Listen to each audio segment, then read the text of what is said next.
definisi gema, definisi gaung, dan manfaat bunyi dalam kehidupan kita sehari-hari. Nah, yang pertama adalah definisi bunyi. Apa sih arti bunyi sebenarnya? Bunyi adalah gelombang longitudinal hasil dari suatu getaran yang merambat dari sumber bunyi dan merangsang indera pendengaran kita.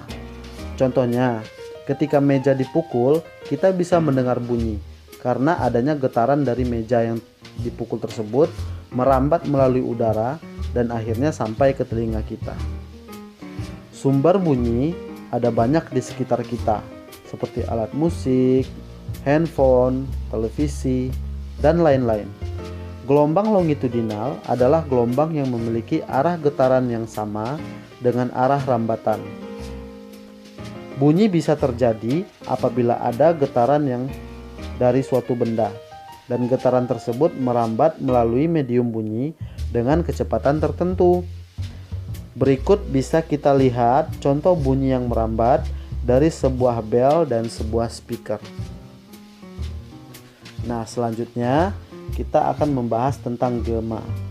Gema adalah salah satu jenis bunyi pantul yang terdengar setelah bunyi asli. Bunyi yang terdengar relatif jelas, biasanya terjadi di tempat yang luas seperti tebing atau gedung dengan jarak yang agak jauh. Selanjutnya, kita akan membahas tentang gaung.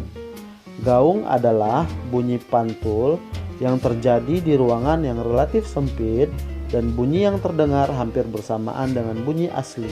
Makanya, gedung bioskop dan studio musik dipasang alat peredam untuk menghindari gaung. Nah, adik-adik semua sudah bisa kan membedakan antara gema dan gaung? Nah, bunyi juga memiliki beberapa manfaat dalam hidup kita. Yang pertama, untuk menentukan cepat rambat bunyi. Yang kedua, bisa digunakan dalam survei geofisika. Yang ketiga, bisa menjadi alat bantu tunanetra. Yang keempat, menentukan kedalaman laut. Yang kelima, ultrasonografi. Dan yang keenam, dapat mendeteksi cacat pada logam atau mengukur ketebalan logam. Nah, pada gambar selanjutnya dapat kita lihat sebuah kapal yang sedang mengukur kedalaman dasar laut dengan menembakkan gelombang sonar ke dasar laut. Gelombang tersebut kembali ke receiver yang ada dalam kapal. Nah, dengan cara seperti itu mereka dapat menentukan berapa jarak antara dasar laut dengan kapal. Pada gambar kedua, kita juga bisa lihat ada lumba-lumba, ada sebuah kapal selam dan sebuah kapal laut. Kapal selam menembakkan sonar kepada kapal laut yang di atasnya, sehingga kapal selam yang berada di bawah dapat mengetahui lokasi dan jarak kapal laut yang ada di atasnya. Nah, pada bidang kesehatan, kita juga mengetahui bahwa bunyi dapat digunakan untuk mengetahui umur janin, mengukur panjang dan berat janin dalam perut ibu dengan menggunakan alat yang bernama ultrasonografi atau USG. Nah, sekian video pembelajaran kita kali ini. Mudah-mudahan bermanfaat.